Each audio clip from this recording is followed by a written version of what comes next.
What are we talking about today, Ben? Well, first, I'm buzzing, Jake. We got the last night, first game of the league, got the win. A lot of people always ask me, like, how's it going with high school? And, how's the new role? And oftentimes I'm like, it's stressful, it's overwhelming. But then you have these moments like these where you get a big win and I'm obsessed now. Like, I can't wait for tomorrow's game again. So the highs and lows of coaching. Yeah, and this needs to be a whole podcast episode too, because there's highs and lows in every aspect of soccer and beyond soccer, clearly, because people are get really tired and the drudge or burnt out, or they're like, why did I choose this career path and looking for greener pastures? And but then you get like some sort of massive win that can come in many different sorts of flavors. And Yeah. you feel revitalized the way that you feel revitalized, Ben. And you're like, oh, this is why I'm totally good. What was I thinking? Trying to change careers or something else before? Nah, man, I'm on the right path. I just have to keep pushing forward. Yeah. That's one of the best feelings as a coach for sure. Yeah. And even too, like when you lose, it kind of wakes your ass up, because you hate that feeling after the game. Like you could have done more, or maybe you should have focused on this thing in training versus the other thing. So to both ends, it's addicting, Gary. Did you feel the same way when you were really into it with Brian's teams and, they'd make a big tournament or like they're in the final? Did you feel yourself like excited to be going to the games or supporting the team?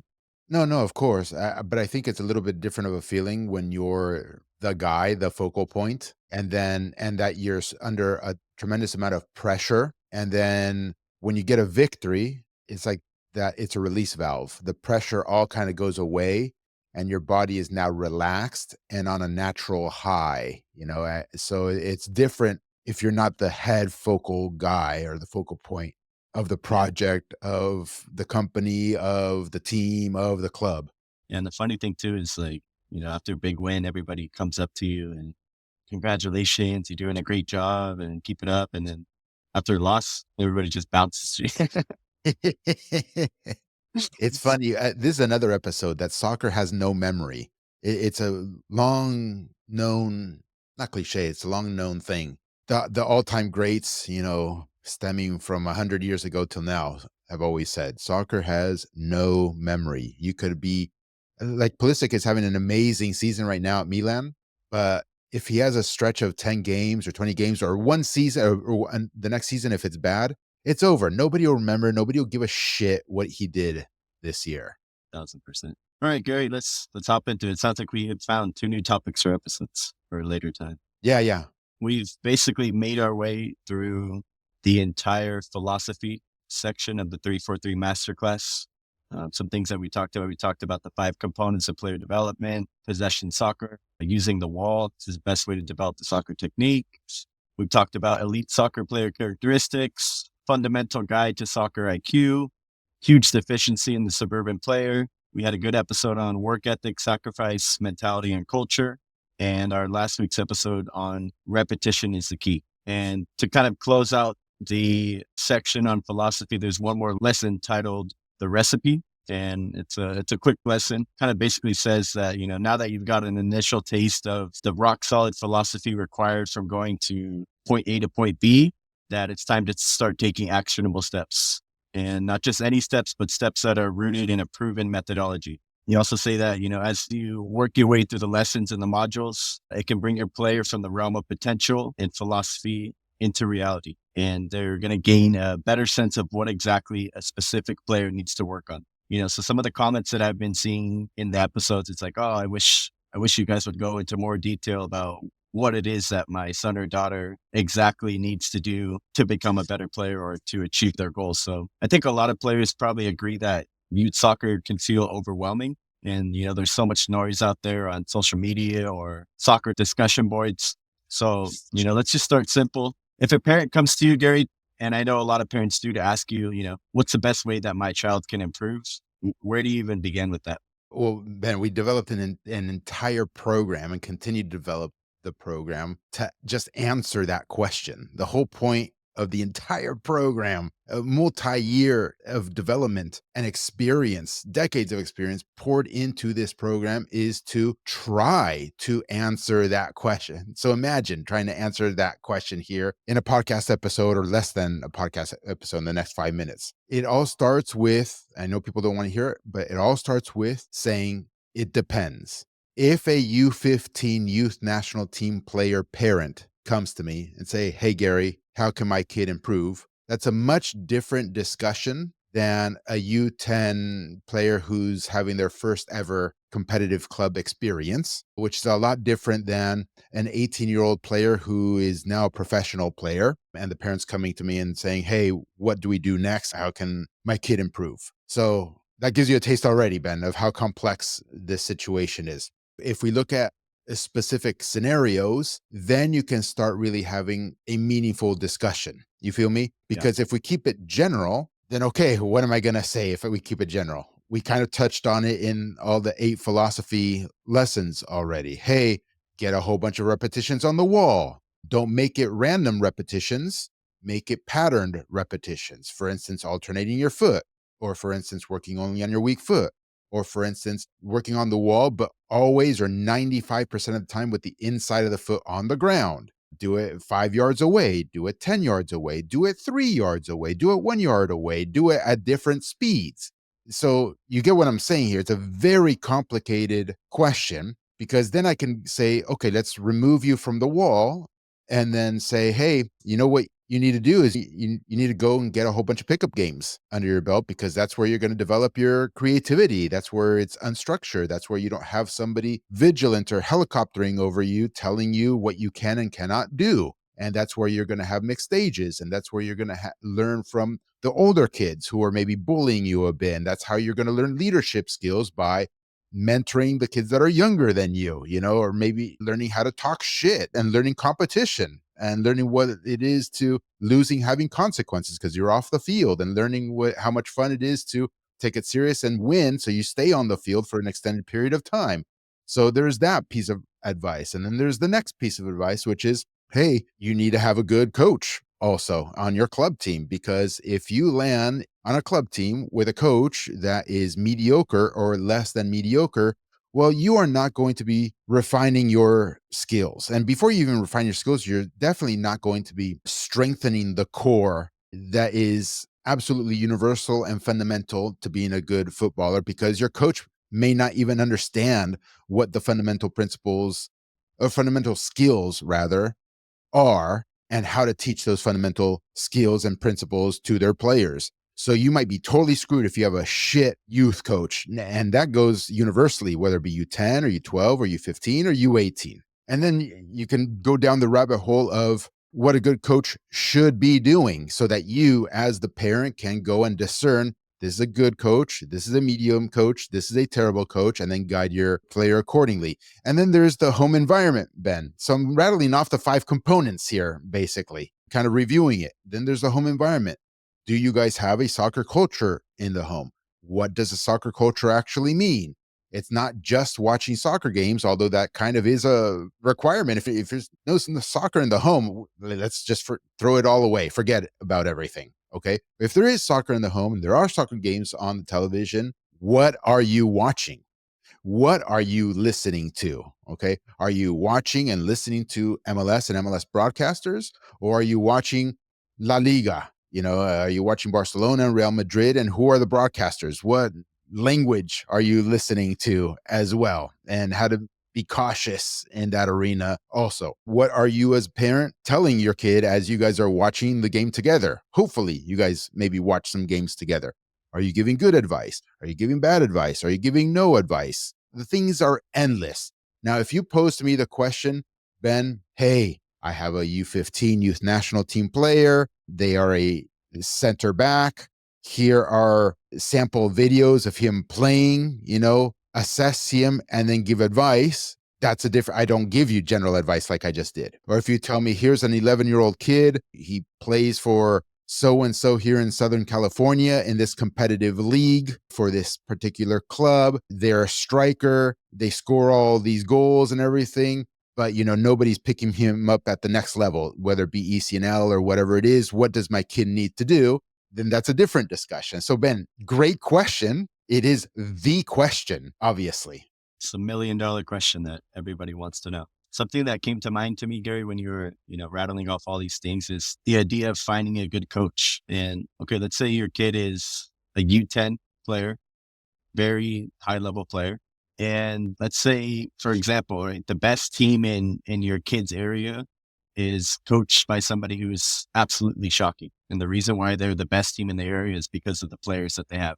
Would it be better for the parent to find a different environment with a well-meaning coach who's actually trying to work on, a possession-based system and trying to incorporate the philosophy?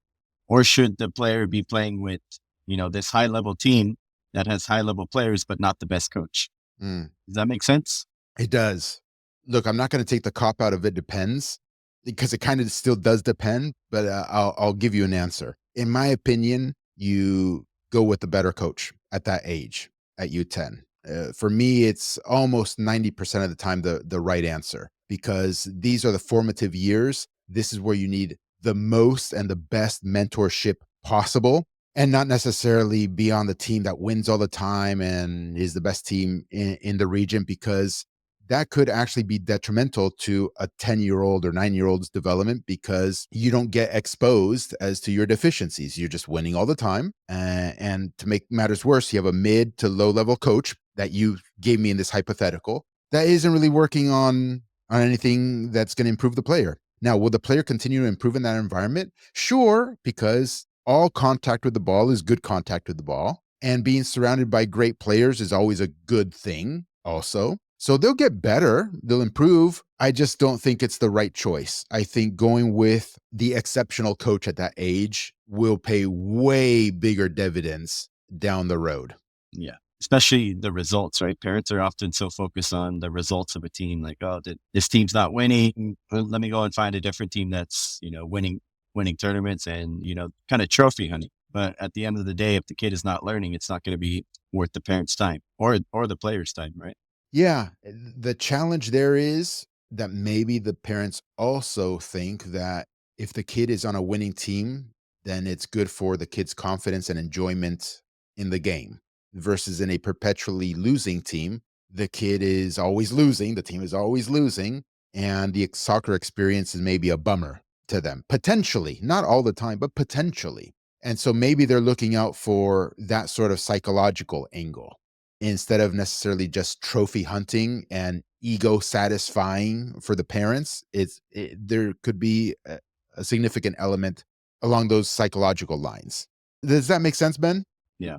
I'm curious, so Gary, like, okay, I know you don't have kids, but if you had a kid, like what's your stance on club soccer in the US? Like, does a kid need to play club soccer up until the age of, 16, 17, 18 in order to have a successful playing career? Like, could a kid go until he's 15 years old without playing club and just be on like a Sunday league Mexican team that's trains 4 days a week and constantly playing games? Do they need to be playing for the top clubs in the area?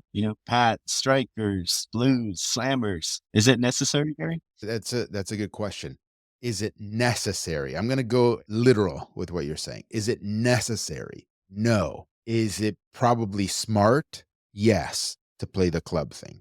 Are there exceptions that if you're not on these top club teams at 14, 15 years of age, that you can still go extremely far in the game? And that needs to be defined, obviously. Yes, of course you can. And of course, you can develop in these unorganized, like here in Southern California, these unorganized sort of Mexican league, out of the formal competitive club pay to play environment. Yeah, you'll develop, you could get better, but it is more of a pickup sort of environment. But you are getting that pickup culture along for the ride, in my opinion, which is valuable. But ooh, like 14, 15, if you're not already in the competitive club circuit, chances are the statistics say you might, fall through the canyons of American soccer, as I say, not fall through the cracks. Right. Is that because it's difficult to get platforms without being in those environments? Yeah, the platforming it starts becoming important, I'd say around 14, 15 years of age. That's probably the number one thing. And unfortunately, we don't have promotion relegation here in the youth soccer scene. So it's kind of disgusting. There should be promotion relegation because otherwise you're picking the winners and losers at the club level. What clubs can or cannot compete in certain leagues, which is just it's fucking wrong, Ben. It's fucking wrong for these reasons. You don't have a pathway. You have to kind of bow down, kiss the ring, and say, okay, I guess I have to go to like Pats, or I have to go to Irvine Strikers, or I have to go to the LA Galaxy, or you have no choice at that point. I lost track of your question, but the platforming. So the platforming is probably the number one reason. And then the number two reason is getting into an organized or more professionalized sort of environment. Because if the plan is to go to college, or the plan is to, satisfy the dream, which is a very small percentage of being professional, those are professionalized environments. And you have to have a little bit of a taste of some more structure and discipline associated with your routines. Because Ben, in the non-competitive club, in the Mexican league, in the more disorganized sort of circuits, you can like show up late to the games and they'll throw you into the games, or you can miss practices, and if you're good enough, they'll still put you in the games, or you can not show up for half a season and then show up midway through the season. And since the team needs numbers, they're always short people, they'll throw you in the game. There's just complete lack of the professionalized environment that is required at the next level. So I think a combination of those ingredients, it's kind of important maybe at that 14, 15 years of age to kind of be thinking about, making that transition. You mentioned like this idea of promotion relegation at the youth level. And for example, like MLS Next, like you can't really compete your way into MLS Next. You literally have to meet like a certain criteria, meaning you have to have this many number of teams within your club. You have to have this amount of facilities and playing space, or these amounts of resources. So for like smaller local clubs, it's basically impossible to get into this league, right? So that's difficult. And especially if you don't have a club in your area, like, I know that some kids that are playing MLS Next are probably driving 2 hours just to get to training, which is, that's shocking. It's wrong. It's absolutely wrong that there's no promotion relegation. Number one, the criteria that you just listed is not the only criteria. The criteria that nobody talks about and is just as important, if not more important, is you have to kiss the ring and be one of them, Benny. You have to be one of them. You have to culturally be aligned with them and be a loyalist to them, and not have any ideas or say any ideas that create friction or create disagreement with their philosophy. So you could have a great club, great infrastructure, meet all those things, those bullet points that are kind of like on paper. And some of them aren't even on paper, Ben. It's not a transparent process. And they'll just say, nah, you have too many strange ideas, Benny. You're not allowed to compete in this circuit. It's just wrong, dude. And with regard to the communities that might not have a club in the competitive circuit nearby, yeah, it's fucking wrong. Why can't the local club that exists there, which might be small, it might not be as well connected, why not have the opportunity for them to compete their way into different competitive circuits? Let's say that they win their local region. They should be elevated to the next higher competitive level. And if they win that next higher competitive level, they should be promoted again. And the teams that are in a competitive circuit, if they suck ass, well, then that means, or could mean, a variety of things. It could mean that that club sucks at recruiting. It could mean that club sucks at retention. It could mean that that club sucks at hiring appropriate or good coaches because that team sucked. Maybe the coach sucks. It could be a whole bunch of negative factors involved as to why that team came in last place or second to last place in the competitive circuit. Well, if there's no consequences for that, then there's no incentive for the quote unquote youth club to do better and find the right coaches and not hire the wrong coaches, or to have a scouting network to identify the better players and not keep the worst players. You feel me? Then a lot of clubs keep the worst players because the parents are politically connected, or keep the worst players because the parents pay the fees or big amount of fees. Well, then that's not competitive. That's not competitive sport. That's not competitive soccer. And the whole ecosystem doesn't get to identify who are truly the better clubs, who are truly the better coaches, who are truly the better leadership teams of clubs, director of coaches, sporting directors, whatever. They don't get to identify truly who are the better players. because half the squad probably shouldn't be on the squad. They should be replaced by, these other kids playing in these lower levels. But maybe those kids in lower levels, first, aren't identified because the club doesn't have a scouting network. Number two, maybe they can't pay either. So they're like, nah. Or maybe the parents aren't politically connected with the club. And so those better kids aren't on the squad. And half the roster are littered with kids who should not be on that level of competition. So the promotion relegation links all of this stuff together.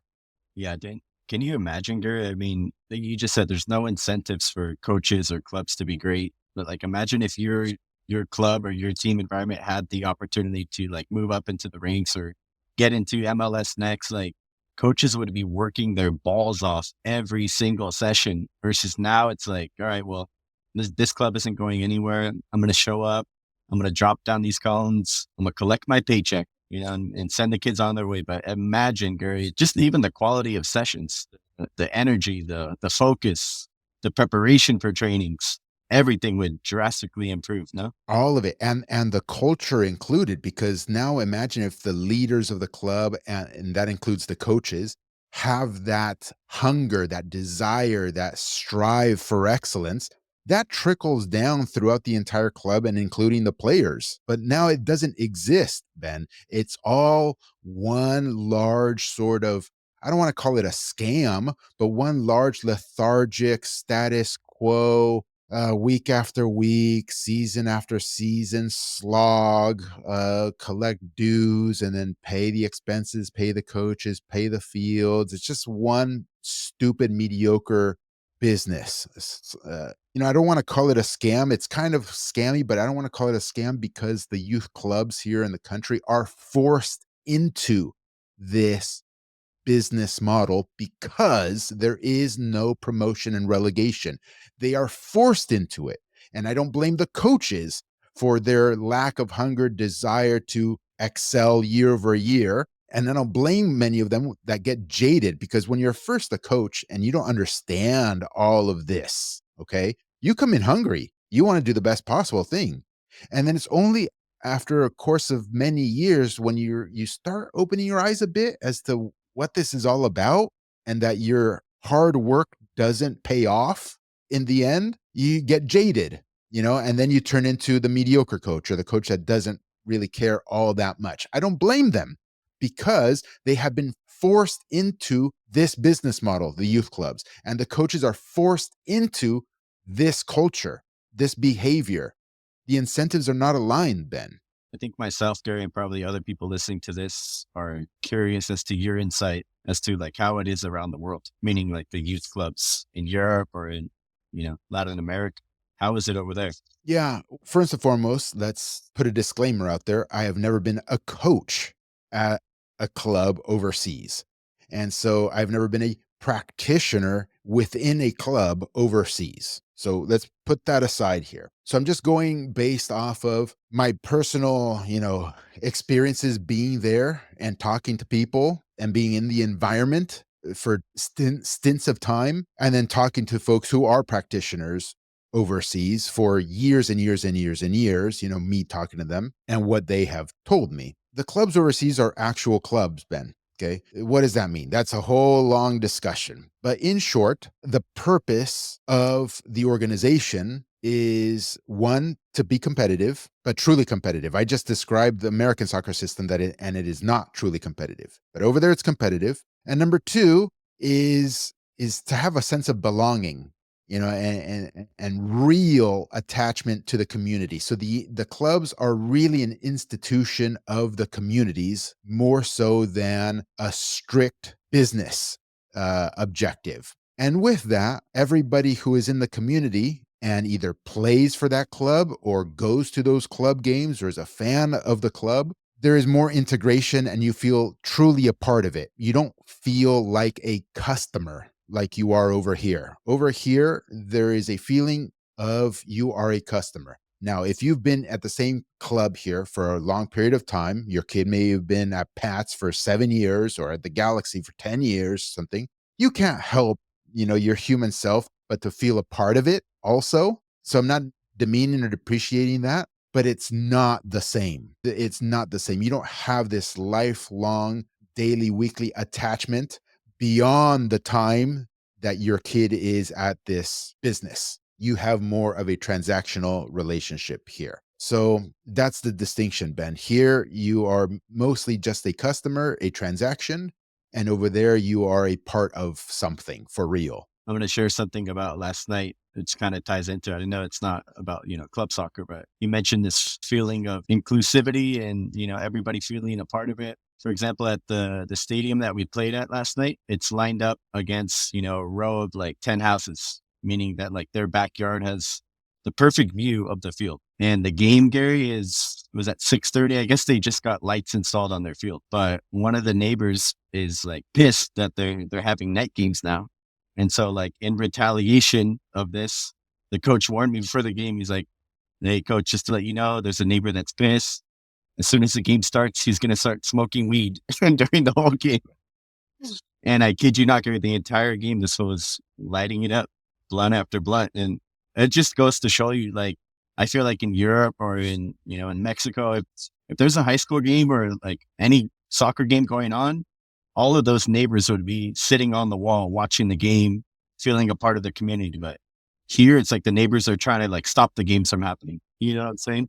I do. And there's speaking more on the integration overseas that I've witnessed, there's a integration with the community. The clubs themselves build like local or they'll build like a bar on the site or they'll build like a restaurant or a coffee shop on the site. I don't know, or they'll crop up local businesses all around the field or the stadiums or whatever, even if it's a small little club and people hang out there. So the analogy to your neighbor and those houses being next to the field, over there, it's exactly like that, but in a positive way. Those all those neighbors would feel incorporated and a part of the club and be cheering. Like all the neighbors would be probably in their lawn chairs. Oh, it's game day. Yeah, let's get it on.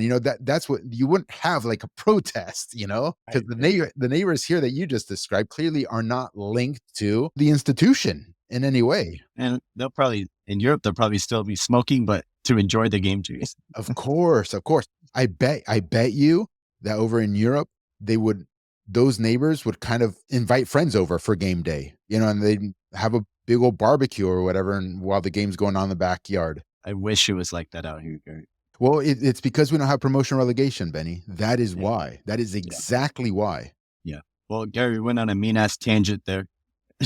No, that's fine. This episode doesn't have to be about the other thing. We can make it like a half and half. No problem. I mean, I take care of all the stuff in the intro anyway. Yeah. Within the lesson, you mentioned a specific phrase, going from point A to point B. So just in simple terms, what does that look like in terms of player development from point A to point B? And you mentioned, like, okay, if U15 youth national team parent is reaching out to you, but like, let's be honest, Gary, there's not many of those out there. I feel like the majority of people out there have, you know, U10, U11, U12 players that aren't national team prospects at the moment. So for them, what does it look like to get to point A to point B? Step one, you come up with your objective, your short, medium, long-term objectives. I would suggest doing a short and medium term first off.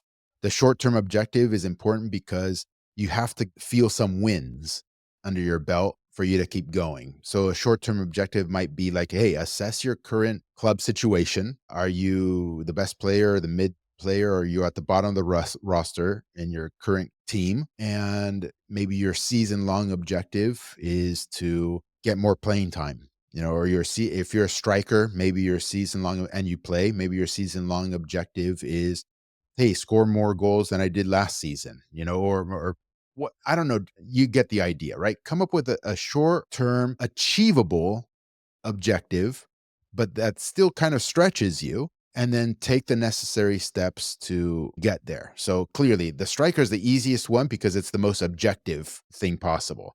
So if you want to score more goals, guess what? You better take more shots on goal on your own, right? Train outside the team environment, get a bag of balls, and get 1,000 shots on goal per week, at the nearby park or at the nearby racquetball court, where you have a wall there and the ball's going to come right back to you. Work on your stroke, work on your finishing technique, work on your power, work on your placement. I bet you if you do that, you will achieve an objective return, like scoring more goals. Okay.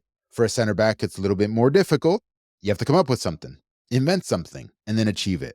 And then medium term, right, could be, hey, I'm on this team and this competitive club circuit. I know it's not the best. Maybe 2 years from now, I want to be at the next level. And you just take the lessons in the master class, man, whether it be the lessons on how to work on the wall, whether it be lessons on, you know, different sort of strokes, if we're playing in possession, and you work on that religiously for 2 years and see how far it gets you. It's a difficult question to answer also, Ben, because it's so personal. Yeah. When I say from point A to point B, that's why the program is structured the way it is, because then the parents can pick and choose, given their specific scenario and case, what exercises or activities or things to do to get to point B. Right. And I think that's the amazing thing about the masterclass is that I have a feeling that most coaches out there aren't giving individualized plans for every single player on their team,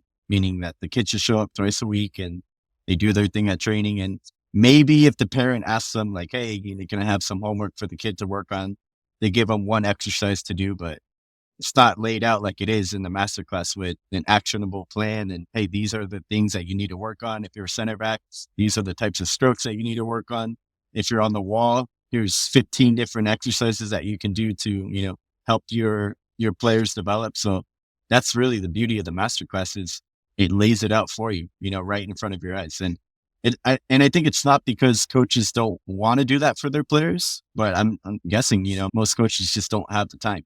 Well, Ben, we just talked about it. The coaches, yeah, get jaded because of the ecosystem, its toxicity, and they're thinking in their heads, why should I spend all of this time, energy, and effort to do homework assignments for every single one of my players and then track their progression and then adjust it and just why? Why do that? What is the point? Oh, well, Gary, it should just come naturally from them because they care about the children and they care, it's just people want to take that angle of, oh, well, it's the right thing to do. Well, guys, are the coaches getting paid for that? For that doubling their workload or tripling their workload? Are they going to get rewarded for that? Oh, well, it should be a reward in and of itself, Gary, that they're helping kids. Hey, buddy, why don't you double the time that you're at work today and tomorrow and the next day and the next day and the next day? Why don't you, instead of working 40 hours at that office job that you've got, why don't you do 60, 70 hours a week and tell your boss, nah, I don't want to get paid more. It's cool. I just care because I know that what we're doing is good for the industry and the people that are ultimately the customers of this industry. It's good for humanity. I'm just going to go ahead and double my workload. Don't pay me more. And don't promote me. I don't want any benefits. What kind of a world are we living in where we have this mentality that coaches should just go out of their way and go above and beyond? Makes zero sense, Ben. Speaking of which, related to that, and because you were mentioning the master class and the program and the homework assignments, originally the master class was going to be geared towards, it was going to be a product for personal trainers and it was going to be a product for like coaches, so that they can go in here and say, okay, cool, I can give my left backs these sorts of exercises, the attacking mids like this, and then obviously hopefully improve their own soccer IQ with all the resources that are available, and then that naturally will flow to their players. And then after thinking about it for a while and experiencing the ecosystem a little bit more and the marketplace a little bit more, it just didn't make all that much sense because of what I just said. The coaches aren't going to do this. Okay. It's ultimately going to be up to the parents. The parents are the ones who care to stratospheric levels about their children. Obviously, I'm stating the obvious. They are the ones who will say, you know what? Yeah, I will open up my pocketbook. I will get into the program. I will learn as much as I possibly can, and I will execute as much as I possibly can for my kids. So, Gary, a lot of coaches listen to this podcast. Would you recommend that coaches recommend this product to the parents on their teams? So it's a great question. has a variety of answers. Here's one. I always recommend to everybody that you should know what a product is deeply and who's behind the product before you purchase or recommend it. Okay. So, for instance, for coaches, if they're already part of the coaching membership, then they know what we're about. They know what we teach. They know the philosophy. They know all of these sorts of things. And then, sure, they could recommend the masterclass, but it's kind of hard for me to say, oh, you should recommend it without those coaches being in the masterclass and seeing what's in there in the first place. Should they get the masterclass themselves? So for long-time members, 6-year members, members who have entered the lifelong learning of the coaching program, we're going to make that this available to them. For others, I mean, if they want to jump on board, they can. I think it'll help them give homework to their players. They get to see the activities and so on and so forth. And then after they do that, if they like what they see, then sure, they should recommend all their parents to hop on board themselves. 100%. And then there's the other type of coach who, is blind, doesn't really know what it is that we do, doesn't know our history, is not part of the premium membership. I mean, I would say don't sign up for it because you might actually be one of those coaches who is completely misaligned to what we say. You don't believe in possession-based soccer as a great way of developing teams and developing players. You don't believe in our philosophy at all. You might be a coach who's, I'm gonna say it, brainwashed by the media, and no, kids should just the game is the best teacher. I shouldn't have to coach very much at all, and just make it fun and stuff. Bro, if your parents got on this program, they would identify you and they would say, I'm getting the F out of this situation right now. I'm getting myself another team and another coach. So definitely don't recommend this program to your parents. You might have your whole team bounce on you. Just seriously. For parents, you've worked with hundreds of players over the years, if not thousands. How big of a role do the parents play in the success of the child? Or maybe you don't have to name names, but, share an instance where a player or a parent either, helped or hindered the child's development. Meaning like this kid could have gone on to be a Champions League player and didn't because the parents, did this or that. Yeah, it depends on the level because I'll give you extreme examples. On one extreme, you got the 11-year-old who's naturally genetically gifted, big, fast, strong, and is culturally aligned, has had soccer in his heritage for a very long time, understands a lot of things, is very skilled, and he dominates his age group, for instance. So that's one extreme. And the parents might be complete morons. Sorry, let me take that back. The parents might not be the best to guide or mentor their kid, but their kid is great and they can go very far. That advantage will progressively get smaller and smaller and smaller the older the kid gets and the higher the level the kid achieves. And then that particular example, the parent becomes more and more important to the success or failure of the kid, because then the mentality side of the equation ends up being what differentiates, say, a top pro from mid pro from a low pro from somebody who flames out and doesn't even become pro or just quits. So the mentality is very important. And then that parent in that particular example might not be a good situation, And then there's the opposite scenario where the kid might be not ultra talented and mid level, but still has a lot of potential. And the parent just knows their stuff. Okay. Maybe they were a former pro or they just know what it takes to achieve a very high level of success in a particular domain. So they might be a doctor, but they might be a national class, international class, world class doctor, for instance. So they know what it takes. This is a common thread across all professions. It doesn't have to be professional sports. They know what it takes. So they will inculcate that to their child. And then the child themselves, even though they were mid gifted and mid level, will excel and perhaps eventually surpass the example A that I gave that had all the advantages from the get-go. I don't know if that answers your question, Ben, but I think that provides the spectrum and then there's everything in between. Yeah. So, I mean, basically the parents play a massive role. Massive, massive. It just depends on at what stage, the kid happens to be at as to how important the parent role actually is. how involved do you think the parent should be? Because I feel like there may be some cases where the parents are overstepping and they're way too involved, or after every session they're coming up to the coach and, asking questions, or you know what I'm saying? Or maybe in the car ride home, it's like they're telling their kids all these things, but at the end of the day, they themselves don't even know what they're talking. Yeah, it's hard to know, Ben. It's hard to know. It depends on their level of knowledge, honestly. I segregate it into two pieces. The piece that is soccer specific and the piece that is non-soccer specific. Okay. So the piece that is soccer specific, it depends on the level of knowledge of the parent. Okay. And the capability for them to really see the long-term trajectory of where everything is headed. And then the non-soccer piece is the mentality that I just described to you, is how to fortify and develop and strengthen the player's habits correctly, and the player's mentality and the player's culture correctly. So I there's those two components. If the parent has them both, man, sky is the limit. Okay, so what comes to mind, because everybody knows the name, are the Reynas. So Gio Reyna has the father, Claudio Reyna, U.S. men's national team legend, played in Europe, very successful career. He even got involved on the running a club side of the equation after his career. So he's got the sporting side locked down, and he's got the mentality non-sporting side locked down because he was at the peak of his profession. You got both ingredients. And now you have a kid who is also genetically gifted. Okay. Man, sky's the limit. And now you see where his son is at. He's at one of the top clubs in Europe and at a young age, and is going to have a phenomenal, fantastic career. So, that again, one side of the spectrum.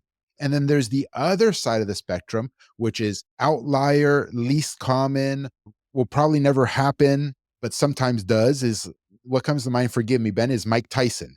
Mike Tyson, parents weren't in the picture. Parents weren't there trying to make Mike Tyson Mike Tyson. So zero involvement from the parents. But guess what? Somebody took over that parent role, kind of, and took them to new heights. And that person who took over that parent role, I forget the gentleman's name, very famous boxing coach, boxing legend. He has the boxing expertise and the non-boxing specific expertise to make Mike into the monster that he became. So again, both extreme scenarios, and there's going to be everything in between. But the general rule is, if you are lacking one of the two pieces, the non-soccer or the soccer, you're already at a disadvantage. If you're missing both pieces, the non-soccer and the soccer specific stuff, as a parent, you're at even worse of an advantage. Which brings us full circle to the 343 Masterclass. I'm trying to at least help the parents get up on that curve and make up some ground on the Claudio Reyna. You're never going to be Claudio Reyna for your son or daughter, but hey, let's help you out. Let's get you up there, sooner rather than later. The parent that comes to mind for me is Tiger Woods' stats, where, from the age of 3, this fool was having him hit like 1,000 balls a day, or sneaking him onto the course every single time. And yeah, look at Tiger. He became the best in the world. So, yeah. Yeah, and people might say, and I agree with them, oh, well, Ben, Gary, you guys it's survivorship bias, because most parents, if they do that, they'll burn their kid out, the kid will rebel and then never become anything. I get it. I get it. For me, it's a necessary but insufficient condition, what we've been discussing. It's not a guarantee of anything. But if you have these components, if you do these sorts of things, I think the chances are a little bit better. And I think if you can instill like the love of the game in a young child, like the burnout's not going to happen. That's Whereas key. like the kid is more so wanting to go and train versus the parent, That's like for key. example, if you're a, husband and wife, and from the moment your baby is born, you guys both watch soccer every single day, and okay, the kid's going to love watching and going to want to play. He's not going to get burned out, because he loves it, versus like, if it's like, all right, Johnny, today we're signing you up for soccer and you're going Yeah. to be training every single day, but you've never watched a game in your life, there's no chance that that kid's going to, one, make it, but also two, he's going to get burned out. He's not going to enjoy the game. Yeah, and burnout's a whole other episode maybe we can tackle at some point. because a lot of what's written and discussed here in the mainstream is just nonsense, and it's all excuses, or a vast majority of it is excuses. Because if you're good at something, if the player is the best on his team or one of the best, and they're having all these successes, humans like to do what they're very good at. Okay. So I've never seen a kid who is really good at soccer, like quote unquote burnt out. The kids, I'm talking about the kids. Okay. When it's just about playing, I'm not talking about pros. Okay. That's a whole other matter. Okay. But the kids, if you're good, you're killing it, you're scoring 5 goals a game, you know, they're not going to get burnt out. If you take them to the park every single day of the week, but they're the best, they're already the best. And you take them to the park every single day, oh, go play some pickup, oh, go kick the ball. They're not getting burnt out. It ain't happening. So do the pros get burned out then? You see that a lot? Yeah, man, there's countless cases, man, countless famous cases. There's this, maybe we can put this clip in. It's Mourinho talking to, I think it's Dele Alli, when Mourinho was the coach of Tottenham. And this player had world class, legit world class potential and capabilities. But he had the non soccer side of the equation completely backwards. Mentality all fucked up, not disciplined, irresponsible, not committed. And look, everybody's different. Maybe he didn't even like soccer, because if you just don't like it, you just don't like it. I don't know, but that's a very famous case of, I don't know if it was burnout per se, but of a situation where, yeah, a pro just decays and disappears. Maybe you tell me to fuck off, but I have to tell you exactly what I think. And for me, since the beginning, I had no doubts about your potential. I saw you do incredible matches and incredible things. But I always felt that you had ups and downs. There is a huge difference between a player that keeps consistency and a player that has moments. And that is what makes a difference between a top player and a player with the top potential. It's something that you don't have to share with me. I think it's just for you to analyze yourself and to realize why my career is being, okay, MK Don's Tottenham national team, bang, and then you reach the top, and then why you have in your career these little ups and downs, I don't know. I don't know if it has to be to your lifestyle, if in one period you are an amazing professional, if in another period you become a party boy going, I don't know, I have no idea. Only you can know that. I am 56 now, and yesterday, I was 20. You know what I mean? Yeah. And today I'm 56. Time flies.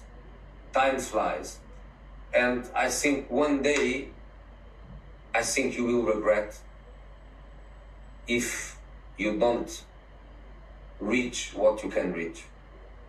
I'm not expecting you to be the man of the match every game. I'm not expecting you to score goals every game. I want just to tell you that I think you will regret. You should demand more from you. Not me demanding more from you. Not me, nobody, you. I think you should demand more from you. I understand. Thank you, mate. Thank you. See you later. And Yeah. I think it happens to more pros than people realize. Again, because of survivorship bias and that soccer has no memory.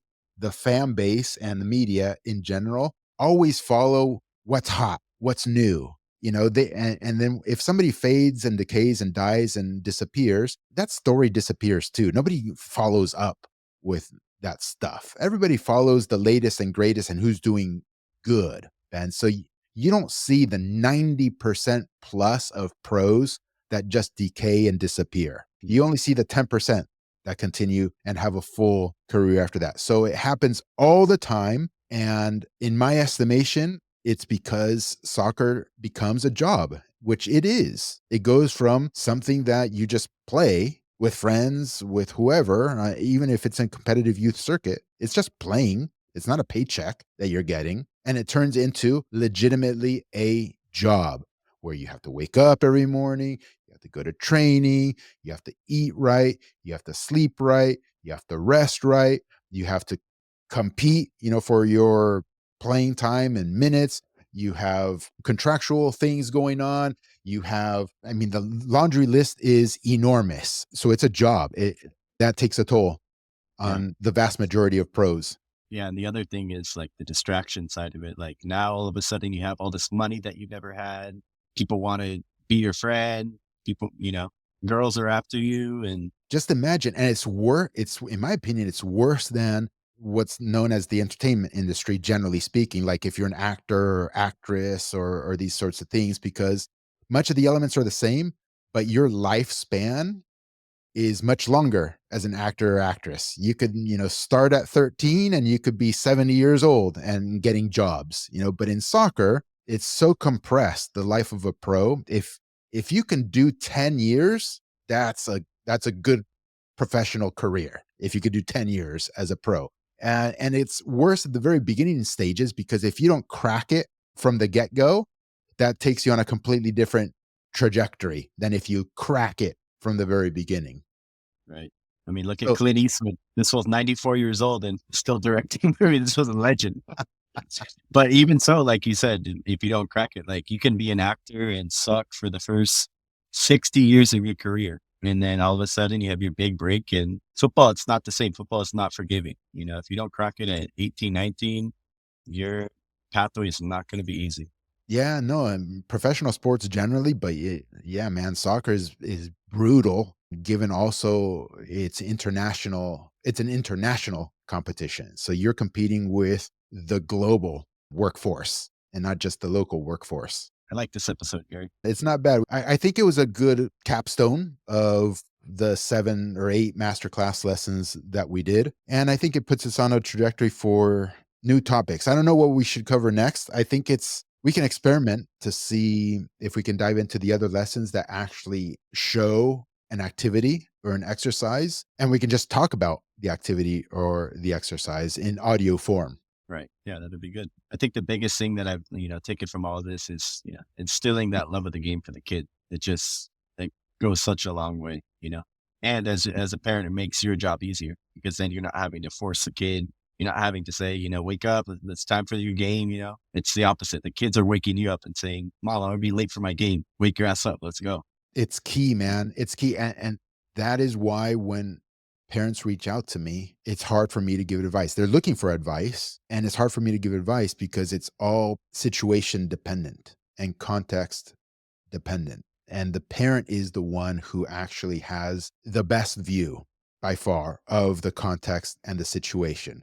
So maybe what all that is needed in a particular parent situation is precisely what you just said, Ben. Hey, just nurture their love for the game. Don't worry about taking them to the wall. Don't worry about taking them to a personal trainer. Don't worry about all these sorts of things. Your particular kid in this particular moment, and maybe for the next year or two, all that is needed from you is to just make sure that he's having a great time. And because parents will ask me very specific things, and they'll give me context, but it's not enough. They'll say, the coach A and coach B, or club A and club B situation that you posed to me at the beginning of the episode, Ben. I get a lot of those, a lot of them. Okay. Should we go to this MLS next club that is 1 hour away, or should we stay with our local club and coach who is phenomenal? How do I answer that question, Ben? It's very tough. I don't know how good your local coach is. I don't know what, your teammates, what their level they're at. I don't know what the potential of this team is, how far it goes. I don't know the level of enjoyment your player is currently having. And I certainly don't know what level of enjoyment or lack thereof they'll have if they uproot and move somewhere else. And again, all the elements over there. I don't know how good that coach is. I don't know how good that club is. I don't know you know what I mean? Like it's just an impossibility.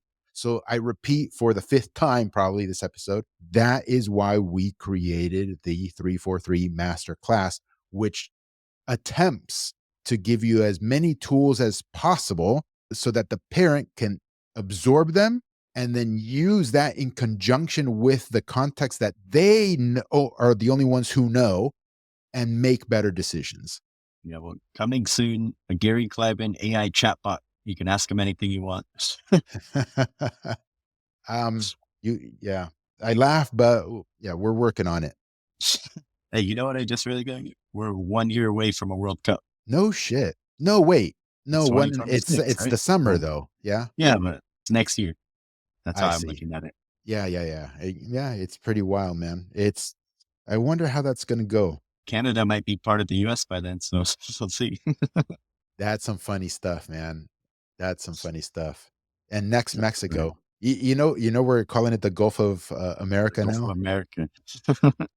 We're buying back the Panama Canal. We're gonna buy Greenland. Yeah, we're gonna have a very interesting next handful of years for sure. That's Hopefully good. it's all positive. I'm rooting for it to be all positive. I have a strong feeling that there's gonna be pain, but at the other side of the tunnel, I think it's going to be phenomenally bright. And for folks who are still sticking around at this episode 1 hour in, awesome. We treasure you. You see these shirts right here?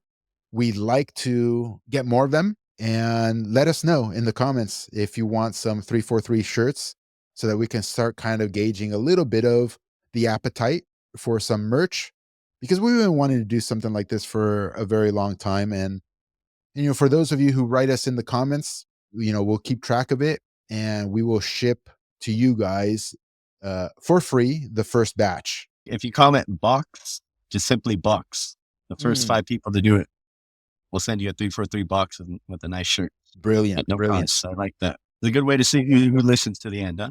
Yeah, yeah, no, 100%, man. I like 100%. it. You shall be rewarded. People are gonna see the comments, box, what the fuck's going on? No, but it's just fucking high quality stuff, man. And that's one of the reasons you already know this because we have a million discussions. But for the folks out there, if they even care, one of the reasons that we haven't launched it, first off, I'm spinning way too many plates. It's just impossible for me to do. And two, the quality needs to be right. I'm not interested in a classic merch offering that regular businesses or people do. No, legit stuff like this one. Legit. I've had the same one how long, Ben? For like 2 years. No shrinkage. It No, feels not 2 years, Gary, like 7 years, I would say. I don't know. I don't know. People think I'm bullshitting. Anyway, it feels as if it's new still, Benny. And it doesn't fade. It's phenomenal. And that is what we need to do. And we also need to figure out a way to make it viable, because how we talked about earlier about time, energy, and effort not being free, how do we maybe make this into something that's worthwhile also, Ben, for our time, energy, and effort without breaking the bank? I don't want to make a supreme brand, right? Where a t-shirt costs, I don't even know what it costs. What is it, over $100, Ben, for a t-shirt? I don't even know. As the years go on, it keeps getting more and more expensive, Gary. Do you have any idea? Is it like $100 I'll for a look. t-shirt? I'll look. I'm just gonna click on the first one that comes. $108, the first one I see. Yeah, but we don't want to do that. But at the same time, you can't do it for $20. Like Right. that's ridiculous. You got Agree. shipping costs, and again, we're not going to be shipping it in a stupid little yellow bag. Okay, we're going to ship it in a proper box. That's why we're asking you to do hashtag box. But yeah, we just have to figure it out. And I think this is step one. So if folks, you've stuck around for us for an hour, you guys are legends. You guys have my eternal respect. And we're gonna try and do everything that we can. And we always do this for our longtime members and audience. We treasure you.